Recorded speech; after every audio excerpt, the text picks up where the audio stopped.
And today my guest speaker is none other than Dr. Darren Chua. Thank you. And maybe while waiting, perhaps you want to share with us some of the information. Would you like to give us some background about yourself? My name is Darren. I am a trainer. I prescribe strategies for business leaders and team builders, as well as aspiring individuals who want to achieve their breakthroughs, who want to achieve their success, using my mindset transformation framework, as well as other tools. Yes, so thank you so much for all your time. Yeah, so Dr. Darren Chua, to just give you a little bit more background of him. All right, he is really a motivational speaker, and everybody who's seen him would have been very inspired by his mental mindset, the way he conducted his class, or the way he even, always move forward with a lot of motivation itself. So Darren, let's get started, Sure, right? let's do it. Yeah. How do you think a parent would know, when to let the child fly? As parents, sometimes there are so many different methods to educate a child or to even teach them correctly. And we always think as a parents is our best method. So what do you think for yourself? You are a parent too, right? Yes. So maybe you'd like to share with the audience. I think there are a few understanding that we all need to know, and that is, I believe that every child can learn, but every child learns differently. And in other words, I think when it comes to education, many times we sort of like put boxes into our child's learning, Yes. and because of the boxes, we actually limit their child's potential. In order to unleash their potential, we need to unbox their learning, and in a way, right, let them fly according to their learning potential. Yeah. So in other words, right, we have to find out what is it and how is it they learn, and then right, we try and adapt, and we try and teach them according to that learning profile. Oh, okay. So how do we identify those profiles? Is there like maybe 4 or 5 types that we can identify as a parent? Right. So the profile that I use is this profiling tool that's called Done and Done learning profile. Done and? Done and Done. Oh, done and Right. done. Okay. And in these elements, there are 5 elements altogether. There is the environment profile. Sure. There is the emotional profile. Okay. There is a sociological profile, psychological, and physical. Oh. And so, in other words, things like environmental. So it's like some students will be very good in studying in bright lights, whereas like someone like me actually might like to study in dim lights. Okay. But then, right, when it comes to parents, a lot of times we think that, oh no, my child can only study if there's bright lights. Oh. And because of all this sort of like perspective that parents have, there is a lot of conflict between a parent and a child learning. So the best way is to sort of like identify what is the best way that your child can learn, and then help the child learn. So it's literally how to overcome the mind mental as well, right? So just now Dr. Darren Chua has mentioned also in terms there are different learning capabilities and different learning potential. Very interestingly, I never know that dim light I always thought as a parent, if it's the light is too dim, it's bad for the eyesight. Exactly. Yeah. But the thing is, sometimes a child actually learns better in that kind of settings. Sometimes child actually can learn better in soft background music. But the thing is, many a time parents think that no, if there's soft background music, then right, it's actually distraction. Yeah. Right. But the thing is, a lot of times, right, students can actually learn better if there is soft background music. So what is more important is to identify how the child learns, and then help the child using those kind of knowledge that they have. Okay. So yes, so learning capabilities, I also understand there's always the right and left brain and different ways of learning. Yes. Yeah. So basically, how do you distinguish these two as well in terms on what kind of learning capabilities can we identify?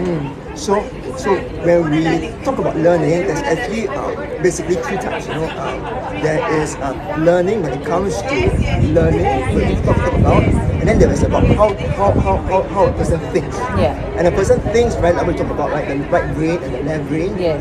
And so the right brain and the left brain, in a way, a person who is more dominant with right brain actually, right, thinks a little bit different from someone who is more dominant on the left brain.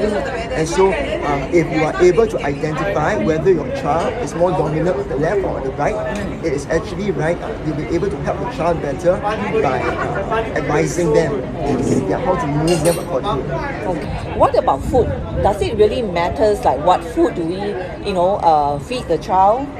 Yeah. So when it comes to food, again, there are some students that actually perform better by munching a little bit. Munching, wow. Okay. A lot of times, again, parents think that no food. When you're studying, cannot have food. Yeah. But actually, sometimes some students actually will perform a little bit better if there's some kind of food just to nimble. It is that is true. When it comes to suppose the kind of diet, Yes. Usually we are talking about enough for them to get by, Yeah. but not too much for them whereby they fall asleep. Sometimes if there's too much food, Yes. Usually the food hormone, right? Basically, I just cause them to fall asleep. Yeah, I think that's that's good. right. Yeah. But just to make sure that there is enough for them to move on, at least specifically for the day, during the daytime, during the evening time. Yeah. So nimbling is good, all right. Not for everybody. Not for everybody. Yes, so remember it's not for everybody. Yeah. So the different child, like Correct. you said earlier Yes. on, learn differently. They sit also on different style, different lighting, different social background at the same time. So each child is uniquely different. So Darren, do you think that children being children, right?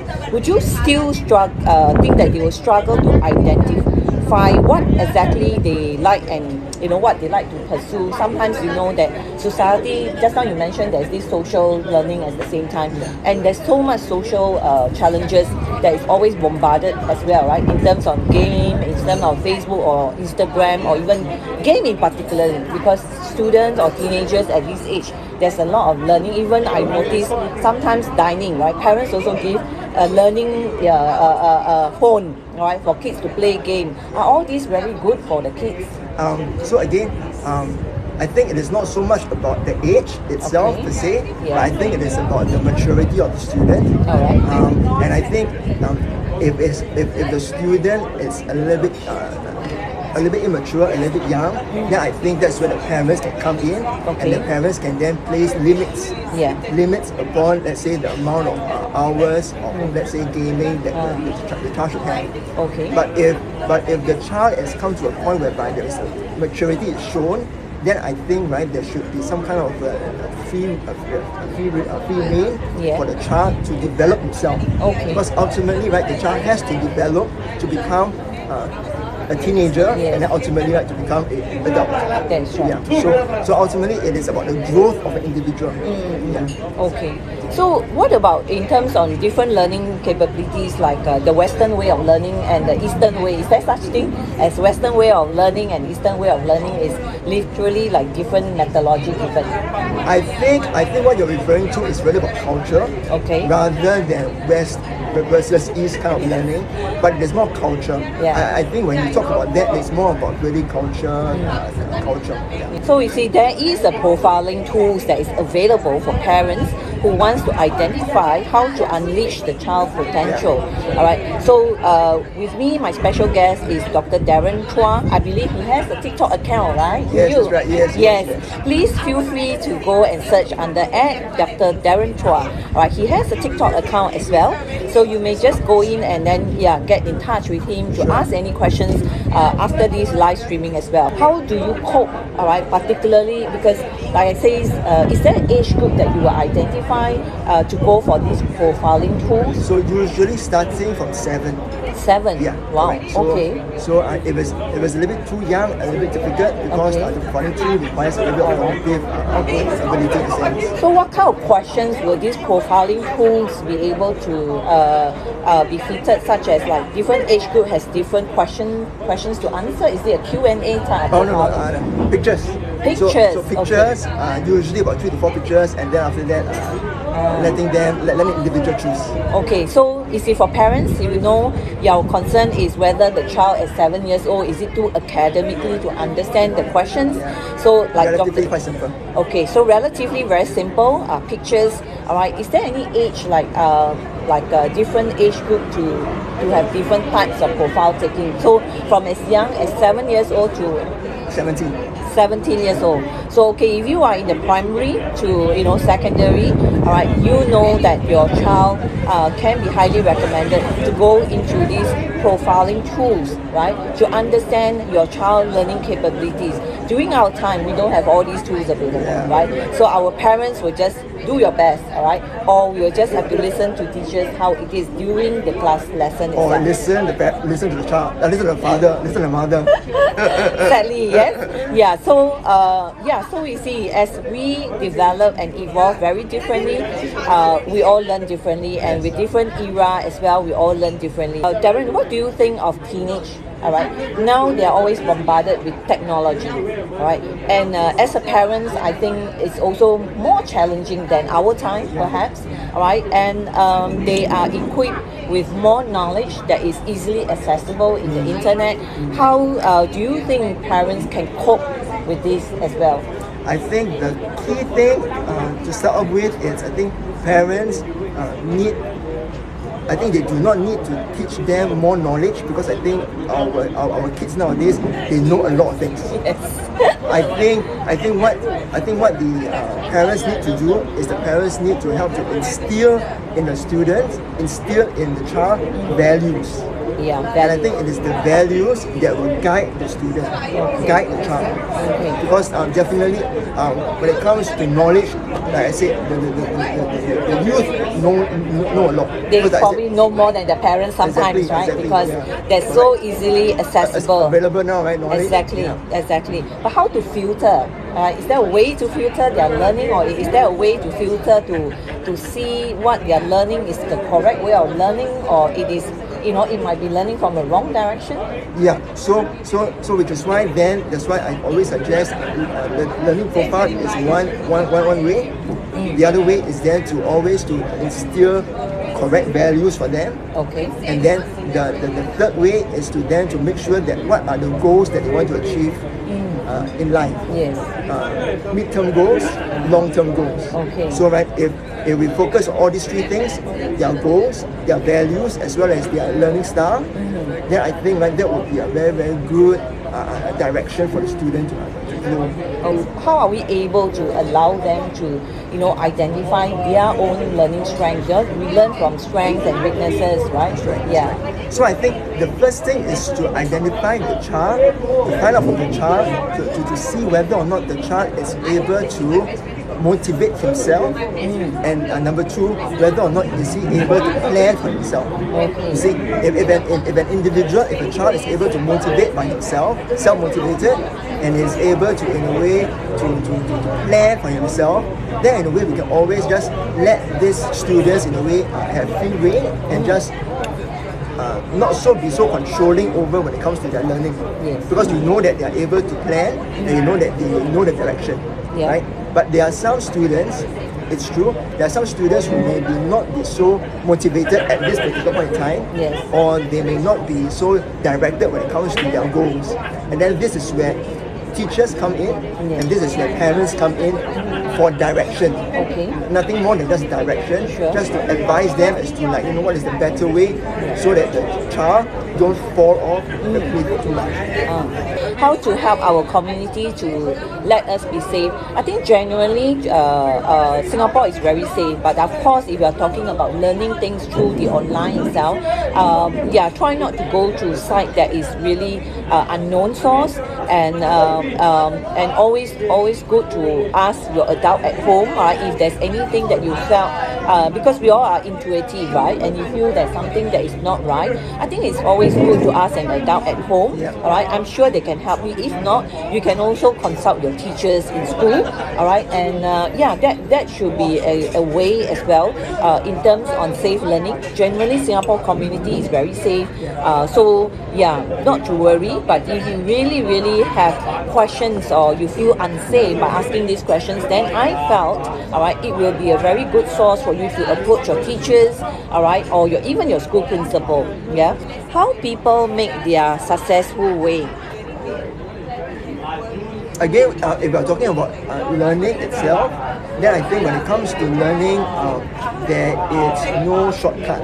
Yes. Yeah. What is more important is that learning actually instills values. And which is why I said values, when it comes to learning, is so important. Yes. Yeah. Values like determination, values that like being resilient, these are all important values in life anyway. Yeah, I think basically to me, I feel reading, all right, is also very important. If you read a lot, all right, it is also one way of walking your journey to successful as well, all right, and it's always hard work, all right. Truly, there is no shortcut in things. All right, and diligent effort that you revise, all right, all your works that has been given by in school, and read more knowledge that is related to things that you want to learn or to find out more. These are all knowledge to success. Yeah. What if the kid is lazy? That is your relevant question. So, in my mind and in my view, there is no lazy kid.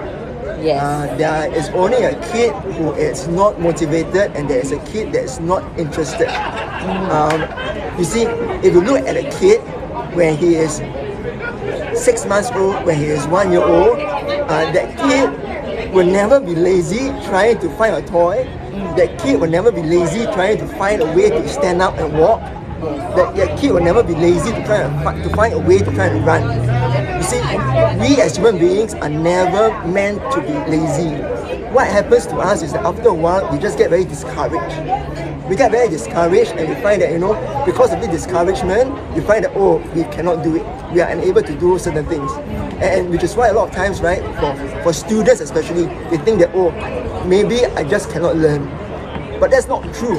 It is just that when it comes to learning, perhaps the way that they're learning is not as optimal as it is for them, right? So that they become discouraged.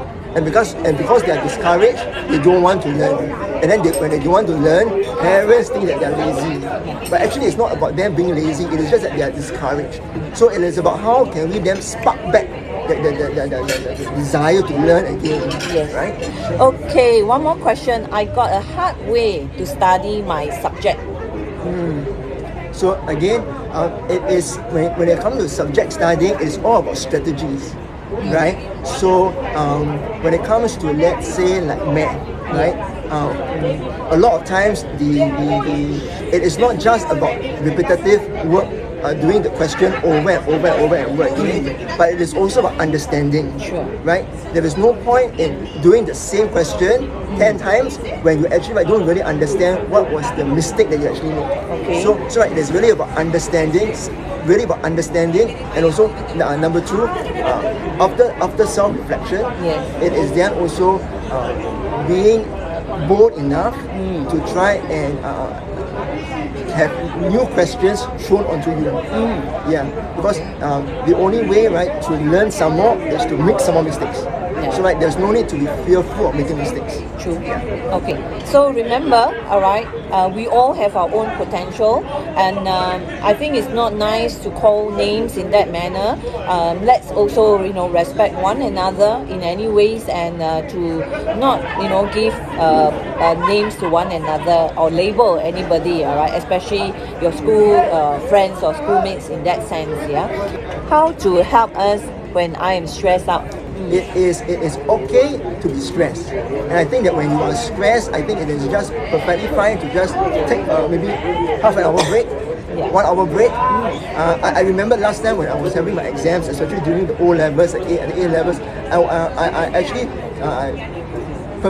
I gave myself permission to have even a 1 day break when it was very near my exams, just to in a way just to distress myself, because sometimes when it is too stressful, whatever that you're trying to study, whatever that you try and put inside your brain, actually doesn't even go in at all. In fact, right, whatever you're studying is literally a waste of time, right? Yes. So the best way to be distressed is to really give yourself permission to relax and to say that it is okay. I am able to study. I just need time to relax. Yeah. So the question asked is how to score marks. I think maybe tell us also what subject, right? Is it important? Generally, the strategy will be this manner. So I think the first thing that you have to do is to identify what is the mark that you want to score. Okay. I think that's very simple. That's very important. Yeah. It's like a goal, right? Correct, it's a goal, right? Yes. Yeah. So is to identify, okay, let's say for this exam, for this particular test, what is the marks that I want to score? Of course, it should be a mark that should be better than the previous exam that you had, right? Yes. So after you identify the score, then right, it is really, like I said, right, the strategy, the timetabling that you are trying, that you put upon yourself, right?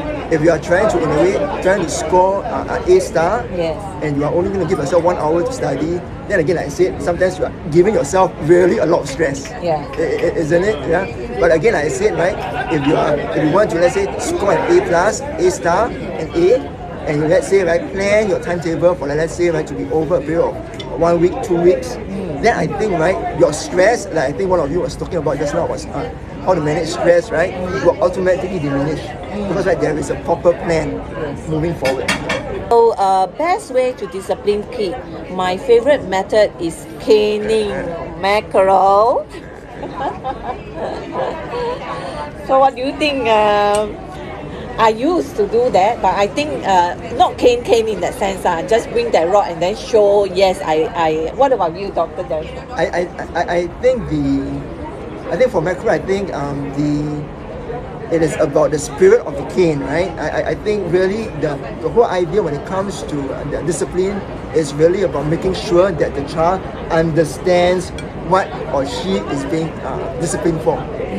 Sometimes, right, we can cane a child, and if the child doesn't know why or she is being caned, that the action, right, defeats it, right? Yes. Yeah. So right, the key thing is that the child needs to know and understand why is he or she being disciplined for, why he or she is being disciplined, and what is the mistake that he or she has done.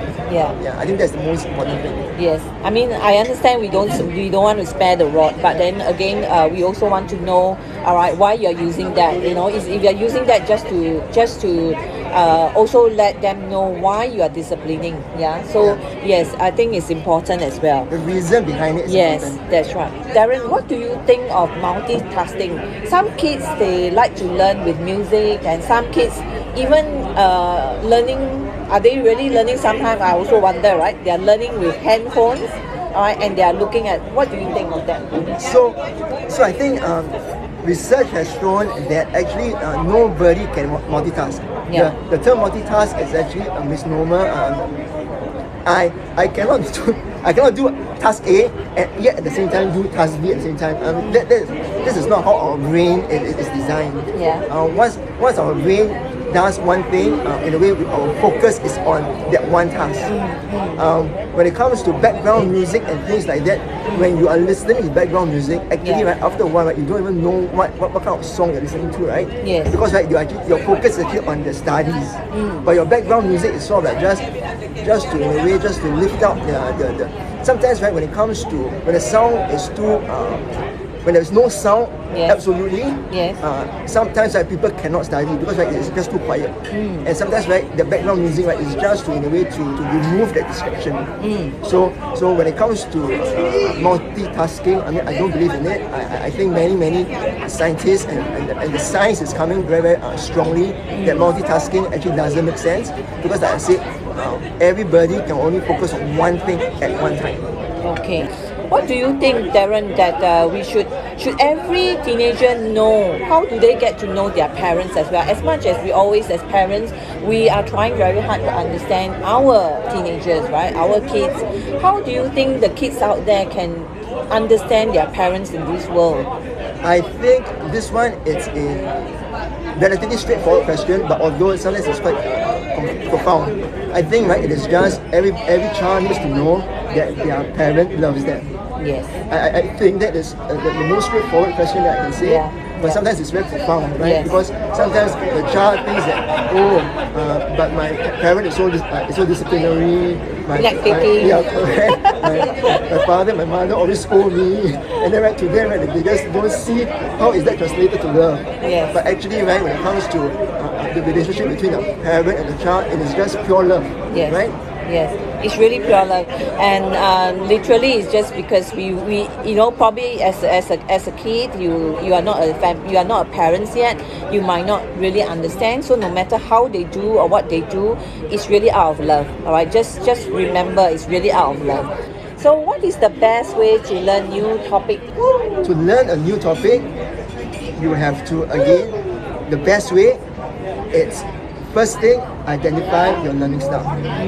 And then once you identify your learning style, using the environment, using the kind of environment that you are best suited to study under that environment. And then usually, my advice is always to give yourself that time and the space to study. Yeah. A lot of times students are unable to study because they just give themselves half an hour or 15 minutes and they don't have the time to study. So give themselves a space for them to revise, to study as well, especially for new topics.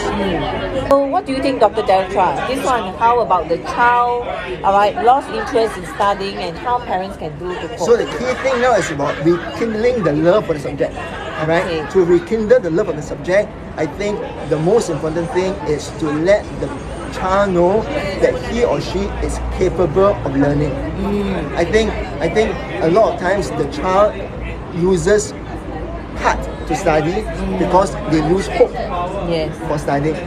They think that they cannot study. Okay. But once you are able to rekindle that fire that hey, look, you can still study, you are able to study, then I think that the fire starts. Yeah. I mean, I remember, like I said, I mean, I own a learning center. Okay. So many times, right? Students come to the center and they feel very disheartened already. They say that they don't want to come even. They come because the parent forced them.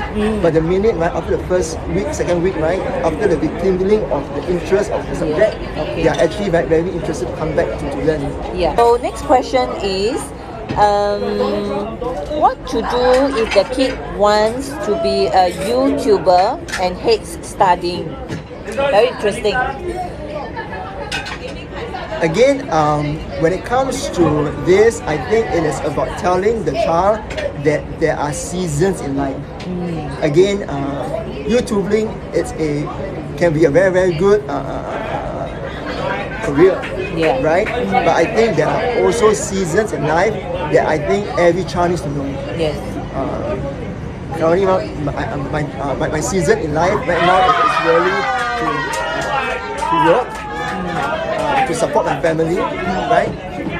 As a student, your season right now is to study and to learn as much as you can.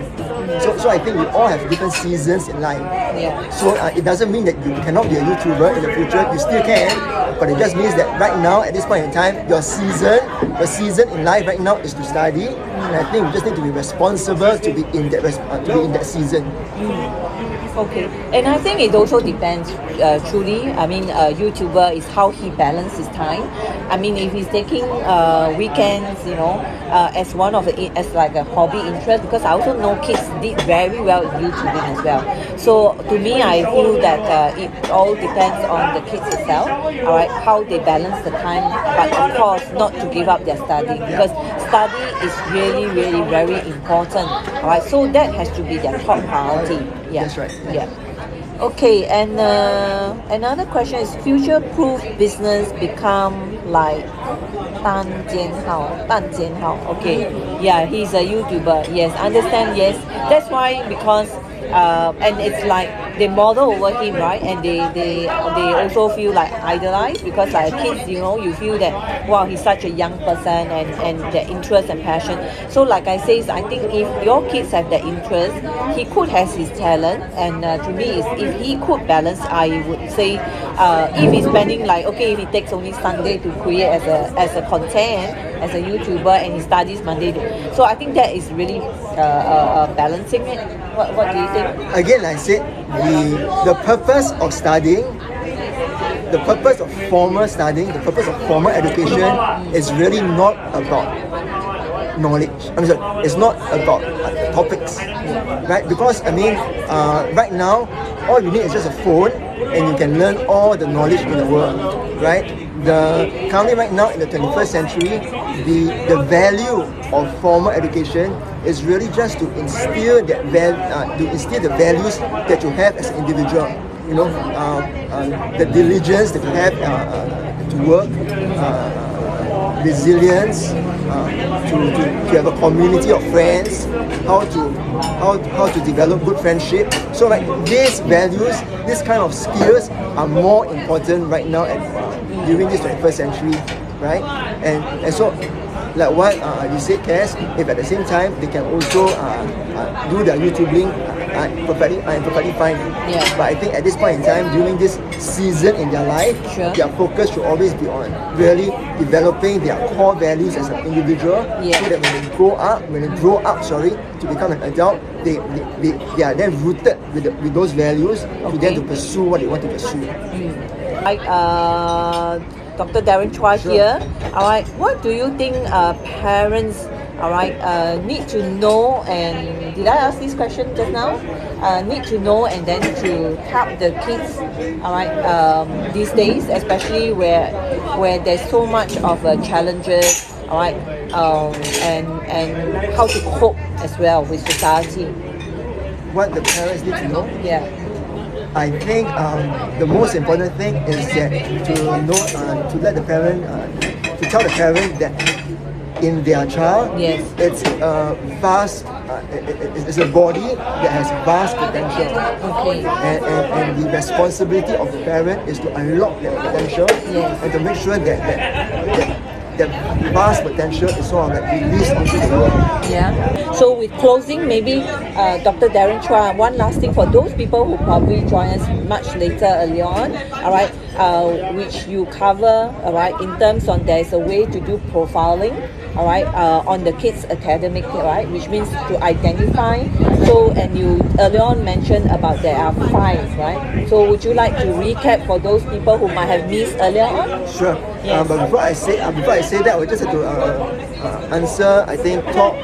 I mean, somebody was saying that I'm not academically good. Yes. I think that is a lie. I think all of us can be academically good, but it is about recognizing how you study, so that you are able to unlock your potential. So again, those 5 stimuli, Yes, that's right. is your environment, the Environment. environment that you're studying, Okay. the emotions that you're Emotion, studying, yes. the sociological. Exactly. So whether or not you study best alone or you Yes. study best in a group, Yes. right?